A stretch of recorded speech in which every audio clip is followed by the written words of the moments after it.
retrouve pour la rubrique C'est mon histoire. Aujourd'hui, je suis avec Audrey Mac. Bonjour Audrey. Bonjour Evelyne, tu es belle et rayonnante sur ton canapé. Merci, tu vois, je suis accordée au canapé comme une petite abeille. Audrey, merci d'être avec nous pour nous partager cette fois-ci ton appel à la mission. Comment Dieu t'a appelé, on le sait, tu es une missionnaire, tu es très très investie, tu ne t'arrêtes jamais, j'ai l'impression, même tu enchaînes pays après pays, que ce soit dans les pays pauvres, mais comme dans les pays plus riches, en tout cas matériellement parlant, pas spirituellement forcément, mais tu es vraiment là où Dieu t'appelle. Et aujourd'hui, tu vas nous partager comment tout a commencé, comment Dieu t'a appelé. Et avant qu'on commence l'émission, tu me racontais que quand tu étais toute petite, tu avais 6 ans, un jour on t'a demandé quel métier tu voudrais faire plus tard. Ah, oui. Et tu avais donné une réponse très inspirée. Ben, j'étais toute petite, je devais avoir 6 ans peut-être, dans ma cuisine, et puis j'ai une voisine qui a demandé, ma poulette, qu'est-ce que tu veux faire quand tu seras grande ? Et puis c'est sorti de ma bouche, je dis moi je vais voyager partout dans le monde, mais je serai pas un touriste, je vais rester chez les gens. Et en fin de compte, ça paraît ma petite voisine, elle a regardé, elle a souri, mais c'est des années plus tard que je me suis aperçue que dans mon esprit, l'appel de Dieu était déjà la même.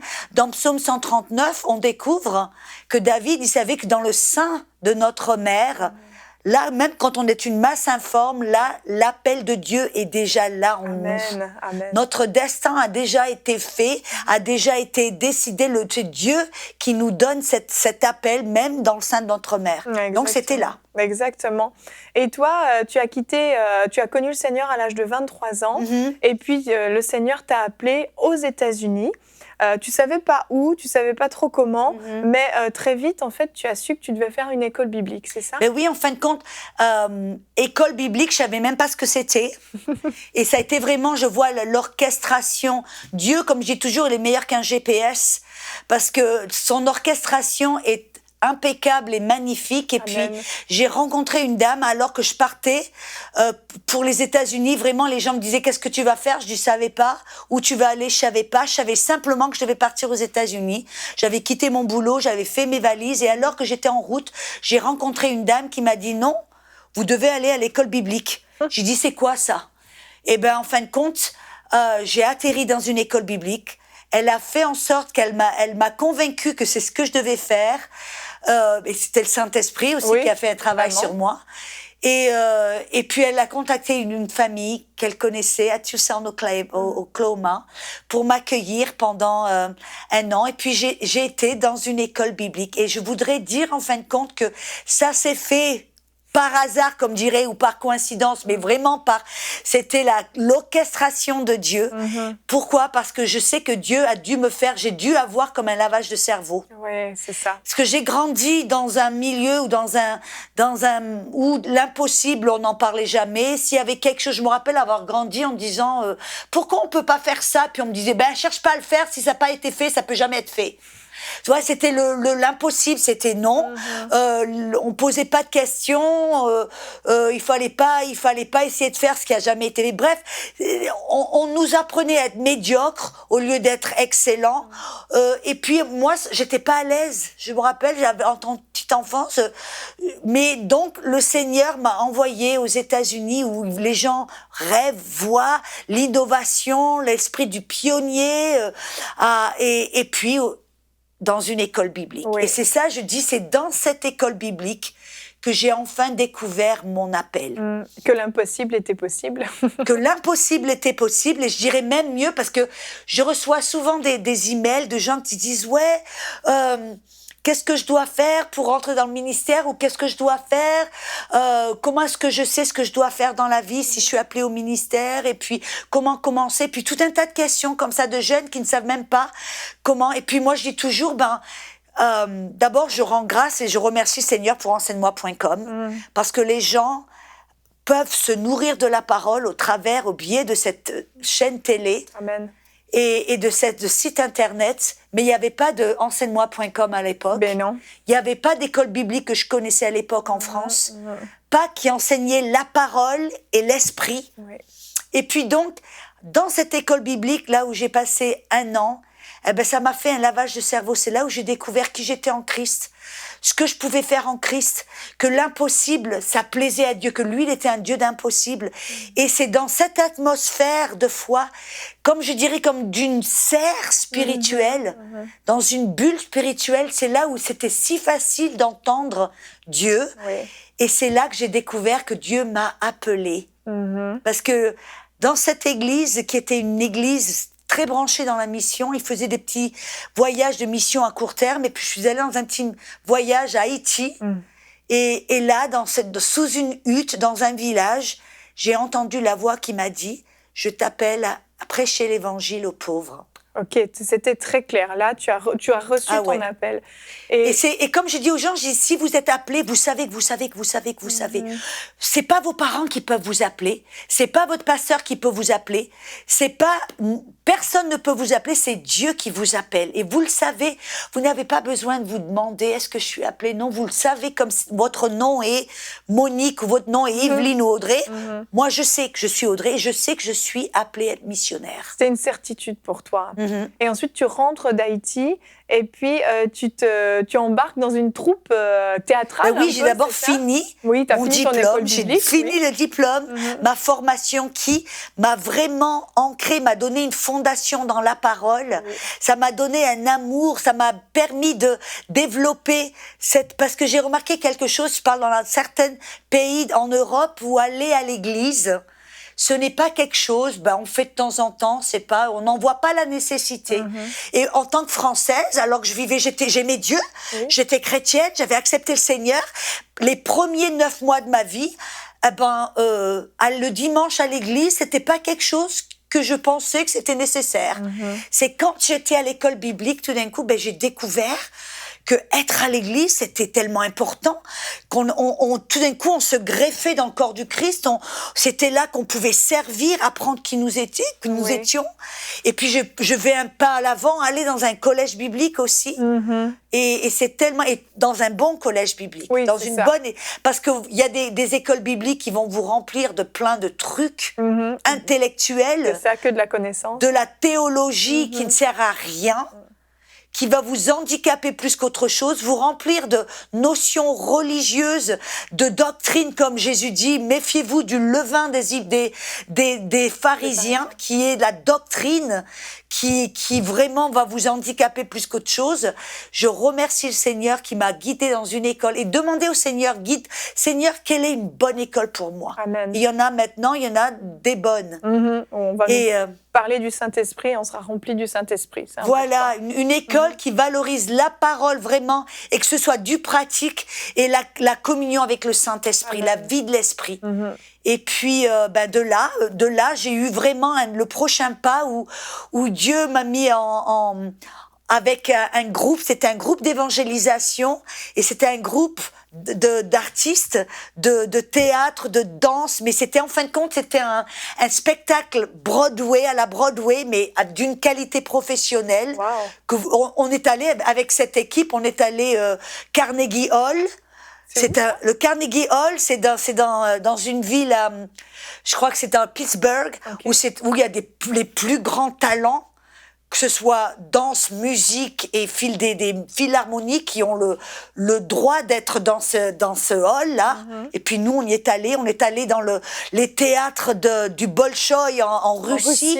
On a eu des portes ouvertes parce que la qualité de ce spectacle, mais c'était l'évangile au travers du mime, de la danse, des spectacles et tout un tas. Et puis, moi, j'ai eu l'opportunité, après avoir été fidèle pendant 1 an, à plier des t-shirts et à vendre des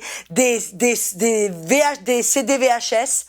Dieu m'a donné un rôle, en fin de compte, où j'étais sur l'estrade à faire de la danse et du théâtre et du mime.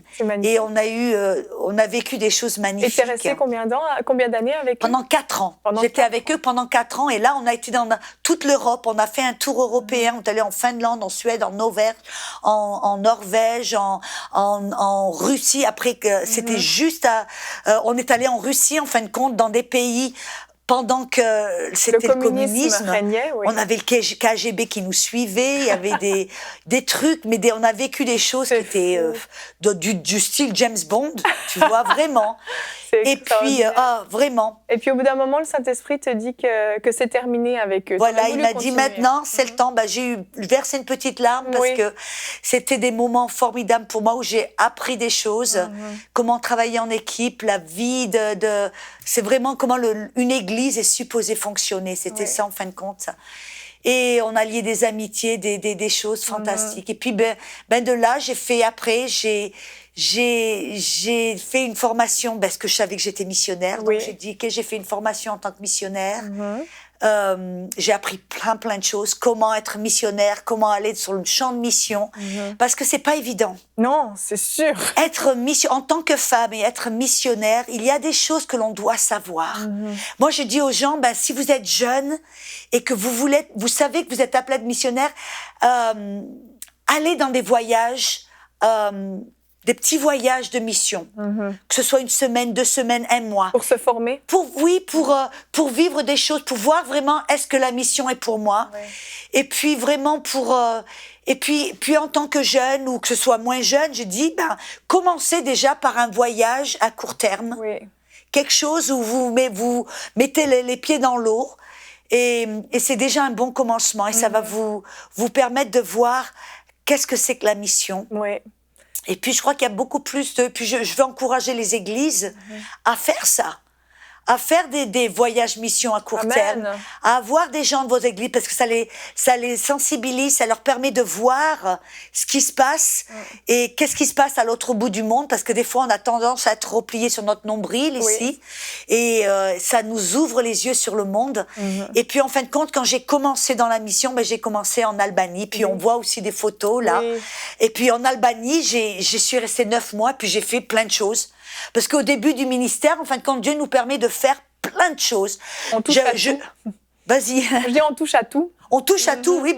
J'avais un ministère dans les orphelinats, parce que j'avais eu un peu de l'expérience dans le théâtre, donc j'ai enseigné les gens comment faire du théâtre. On était dans les rues. On voit là une image où j'avais écrit des pièces de théâtre dans la rue. Et puis les gens dans la rue, à chaque fois comme à Paris, s'il y a quelques personnes qui se réunissent, qui font un petit peu de la danse, du break dance ou du théâtre ou quoi que ce soit, les gens se réunissent. Et puis de là, on a vu plein de gens qui ont donné leur vie au Seigneur. Et puis on a fait même dans un théâtre, on voit la photo d'en haut là où j'avais enseigné. En fin de compte, c'était à Noël. Qu'est-ce qui s'est passé à Noël? Et puis j'avais enseigné, c'était formidable, plein de gens qui étaient venus au Seigneur. On voit la dame là, qui avec son petit fuseau, on est allé dans les montagnes où personne n'avait jamais mis le pied. On est allé dans des villages à sac à dos pour prêcher l'évangile. Et puis, on a vécu des choses formidables. C'est merveilleux. Et puis, de là, il y a eu la prochaine étape où je suis allée en Inde. On voit là une photo où je suis en Inde devant le Taj Mahal. Et ce qui est intéressant, c'est quand on a un appel, des fois, Dieu nous donne des déjà-vus. Et je sais pas si ça t'est arrivé, j'en suis persuadée, que des fois, il y a des choses que tu vois. Je me rappelle m'être vue toute petite devant le Taj Mahal. Une autre fois, je m'étais vue quand j'étais là, en Russie, sur la place rouge. J'ai eu comme un déjà-vu. Je me suis déjà vue là, mais pourtant, je n'ai jamais mis le pied. Et c'est ça, en fin de compte, si vous avez ce genre de déjà-vu, vous dites, je suis jamais venue ici, mais j'ai l'impression que j'ai déjà été là. En fin de compte, c'est une confirmation de Dieu qui te dit, tu es au bon endroit en train de faire la bonne chose. C'est Dieu qui te dit, tu es en plein centre de ma volonté. Amen. C'est déjà vu des fois qu'on est en train de vivre, c'est Dieu qui dit, ouais, tu es en train de faire ma volonté. Amen. Et il y a eu l'Inde. L'Inde, on en a un petit peu parlé, mais l'Inde, c'est quand même un gros morceau parce que Dieu t'avait vraiment donné un cœur pour l'Inde. Et là, en Inde, ça a été particulier. Ça a été ta première mission en solo, entre guillemets, dans le sens où le Saint-Esprit t'a dit, tu vas être complètement dépendant de moi, de A à Z, financièrement, mais même dans tes déplacements, dans ce que tu allais faire, tu étais complètement dépendante du Saint-Esprit. Et je crois, en fin de compte, il n'y a pas longtemps, j'ai enseigné tout un cours sur le ministère itinérant. Et je disais, Seigneur, je referai des recherches pour savoir qu'est-ce qu'il y a à dire. Il n'y avait rien du tout. Et le Saint-Esprit m'a parlé, il m'a dit, dans Marc 6, tu as tout ce dont tu as besoin. Et j'ai découvert que dans Marc 6, c'est Jésus qui enseigne ses disciples qu'est-ce qu'ils doivent faire. Il les envoie en mission. Et une des premières choses qu'il leur dit, il dit, ne prenez pas de sac, prenez pas de manteau, prenez même pas une deuxième paire de souliers. Et prenez pas d'argent. Et puis les envoyer vraiment là, à l'aveugle, entre guillemets, une foi complètement aveugle. Et c'est ce que le Saint-Esprit a fait avec moi. Quand j'étais en Inde, toute seule, je connaissais personne, il m'a dit, ne reçois aucun fonds des États-Unis, rien du tout, fais-moi confiance. Et puis de là, vraiment, c'est là où j'ai appris à faire confiance au Saint-Esprit, où j'ai vraiment, il me disait des fois, je rencontrais quelqu'un qui me disait, moi je connais quelqu'un dans telle ville, puis il m'écrivait le nom de la personne sur un bout de papier. Alors j'avais le nom de la personne, et puis après le Saint-Esprit me dit, va dans le train, sors du train, et puis voilà, va trouver cette personne. D'accord, je prends le train, 3 heures de train, je sors du train, et puis maintenant quoi? Ben oui. Puis il me dit, va près de cette voiture. Je vais prendre une voiture blanche, puis il y avait derrière, il y a de la puissance dans le sang de Jésus. Alors je dis, je me tiens derrière la voiture, puis j'attends. Puis il y a 2 bonhommes qui arrivent et qui me disent, et j'ai dit, monsieur, excusez-moi de vous parler, est-ce que vous connaissez cette dame? Ils me disent, ah oui, on la connaît très bien, on vous amène chez elle. Puis je rentre dans la voiture, ils me déposent chez cette dame. Et puis, je reste chez elle, elle m'accueille. Et puis, on m'avait donné le nom d'un autre pasteur en me disant, ce pasteur-là, on l'a connu il y a 20 ans. On ne sait pas s'il est toujours vivant. Mais voilà, je te donne le nom. C'était pasteur Nazim. Et puis, dans une ville qui a 1 million d'habitants, tu vois, il s'est trouvé quelqu'un sans annuaire téléphonique. C'est fou. Pas d'internet à l'époque. C'était 1994. Et puis donc, je lui dis, je connais le nom de cette personne. Elle me dit non, pas du tout. Je lui dis, le Saint-Esprit me dit, commencez à conduire dans la ville, moi je vous guide. D'accord, on va dans la voiture, on conduit. Et puis tout d'un coup, il y a un portail qui dit dessus Maranatha. Et puis le Saint-Esprit me dit, arrête-toi là. Je dis d'accord, je m'arrête, on sort de la voiture, puis je vais voir le portier. Puis je dis, excusez-moi de vous déranger, vous connaissez ce monsieur-là, pasteur Nazim? Il me dit, ah oui, c'est le directeur de notre école. Je dis, vous pouvez aller le chercher. Puis il est allé, puis du coup on est devenus amis. Puis ce monsieur, il m'a reçu chez eux, je suis restée chez eux. Puis j'ai enseigné dans leur école pendant 2 mois et demi. Et puis ce jour-là, des fois, j'écris toujours à sa femme. Et puis des aventures comme ça, c'était d'une aventure à une autre. Et en fin de compte, ça m'a même ouvert des portes de là à faire des campagnes évangéliques avec des ministères comme je vous dis pas les noms parce que ce sont des noms très connus, mais de là, ça a été vraiment le Saint-Esprit qui m'a guidée. Mais j'ai dû apprendre cette leçon que c'était Dieu qui était ma source. C'était à lui que je devais me confier, pas à l'homme. C'était lui qui ouvrait les portes. Et on doit tous dans la mission et dans le ministère, je pense, passer par là, et c'est important. Et dernièrement, il y a environ 10 ans, le Seigneur t'a rappelé vers la francophonie, donc un autre type de mission. Et là, c'est ce que tu fais actuellement. On a quelques minutes pour parler de ça. Oui. Comment ça s'est passé, cet appel pour la francophonie? En fin de compte, en 1987, j'avais reçu une parole de prophétie de mon pasteur qui m'a dit « Dieu te rappelle vers ton peuple ». J'avais pas bien compris, donc j'avais mis la parole sur l'étagère. Et c'est 20 ans, presque à la semaine près. Je suis à Genève, derrière un pupitre, où j'enseigne pour la première fois en français. Et j'entends le Seigneur qui me parle derrière, qui me dit, c'est ça dont je t'ai parlé il y a 20 ans. Je te rappelle vers le peuple francophone. Alléluia. Et c'est intéressant parce que maintenant, ça fait 11 ans que mon mandat, c'est la francophonie. J'ai à cœur la francophonie. Et même le premier voyage que j'avais fait en Haïti, où j'avais reçu mon appel en tant que missionnaire, j'étais partie de là parce que mon cœur, j'avais tellement aimé, j'avais reçu mon appel et j'ai dit, je reviens à Haïti.